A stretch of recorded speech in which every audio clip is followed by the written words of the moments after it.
So the China mouse, the Dragon F1 Pro Max, we're going to take this thing to bits. We're going to check out the MCU, the processor, the switches, the build quality. We're going to take this to bits, weigh every piece of it, and you'll know exactly what you're buying when you get this mouse. If you're not familiar with that, I'm Beardedbob, been in gaming for 35 years plus, got plus 230 mice. I know a lot about keyboards and mice, so if you want to understand more, this is the channel to be on. So let's take apart this Dragonfly. This is the F1 Max Pro, and then we'll see what it's like to mod, basically. D6.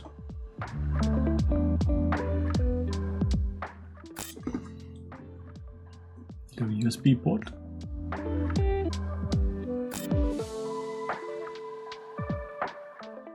Good skates as well.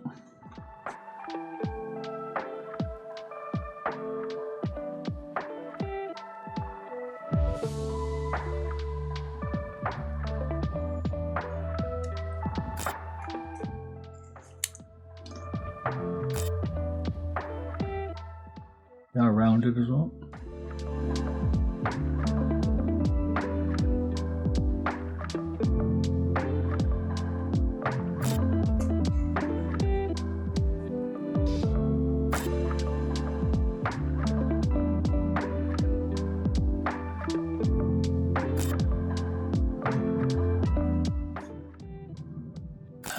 Four screws.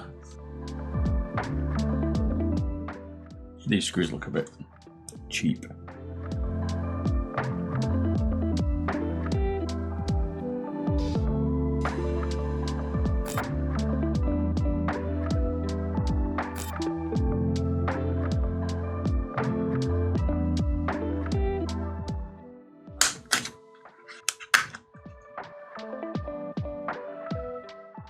Holy shit, that's a big battery. It's got a 500 milliampere in it. Yeah, boy. This is how light this mouse is. This is going to be badass for modding. A pretty simple design. Hey, they've even screwed in the buttons. Well done. Congrats. Interesting side button. But they are full switches, see we guessed. Different side button configuration. Not bad, nice and simple. Yeah, nothing to complain about here. Looks pretty good.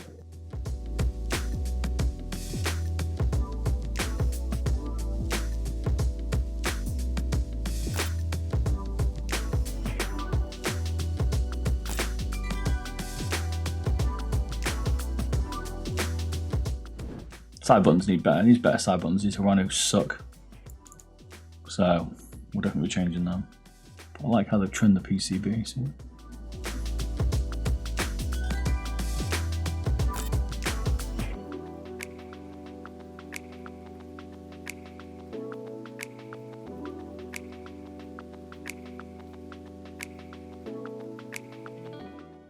I mean, they haven't took on Razer's idea of plastic riveting them here. I thought they had, but they have actually plastic riveted these side buttons on. But the main ones they haven't. The side ones they have. Interesting.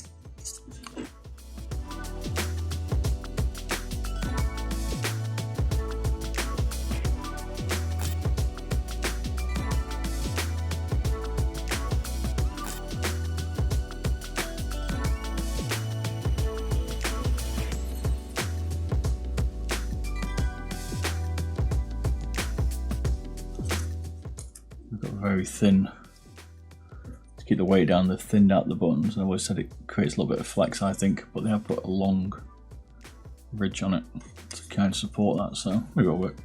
Single screw as well. I was going to say sometimes single screw will allow it to like go left or right, but they've got 3 posts, 1 screw and the other 2 hold it, stop it moving left to right basically. Logitech cuddle in.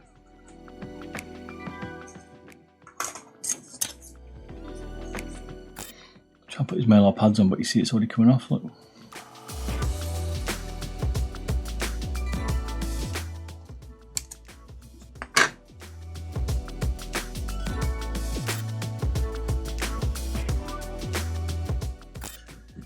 Interesting screw.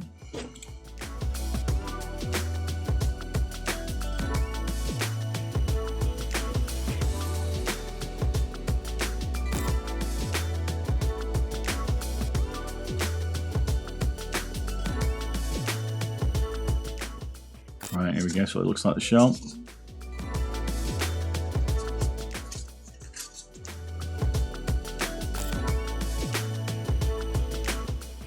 £13, 14 grams. That's pretty light for a shell, man. This is going to be, we're going to get this light, I tell you.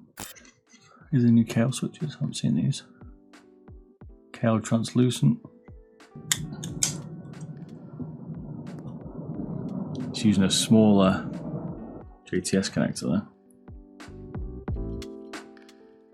I can never work. I think the measurement right isn't it in here for this? I can never work out where you're supposed to measure it. Is it that bit?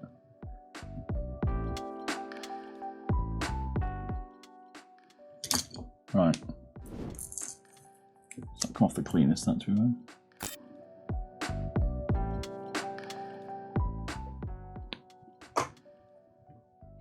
Yeah, so it was 10k. 10k. 10 grams. Close enough. Everyone using the white or silver TTC encoder, please.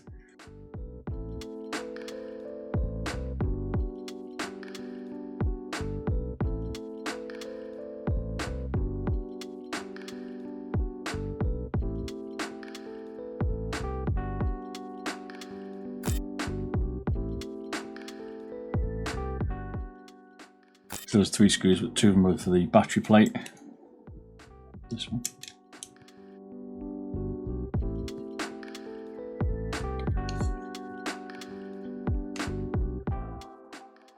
A Tiffany blue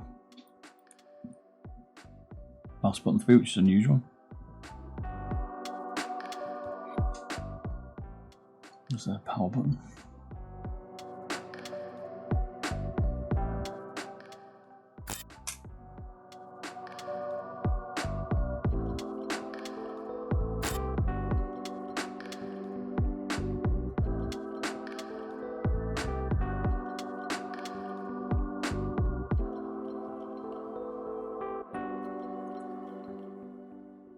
This is definitely going to be the PCB to mod, I think.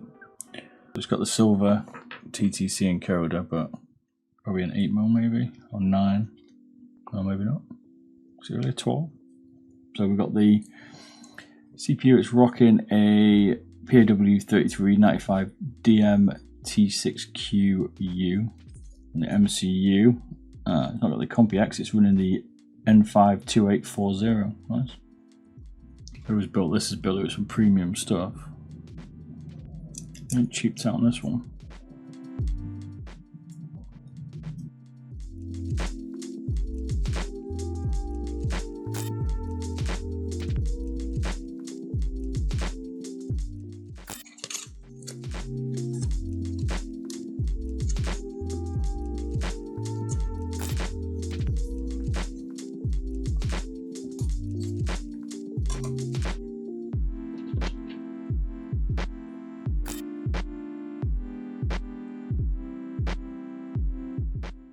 Anyway, we've got a scroll wheel to do still.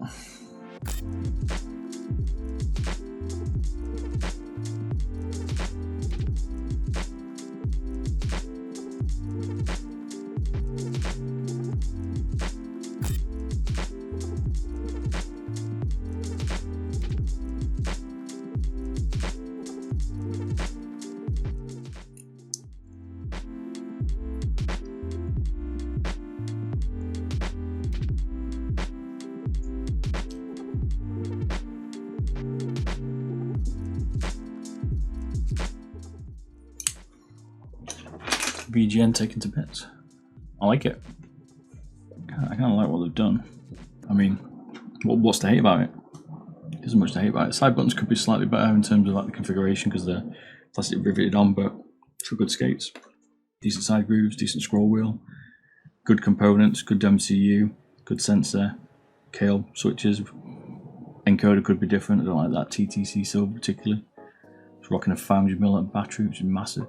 I mean, this goes to 8k, this battery's going to be, you're going to be laughing it off, 56 grams.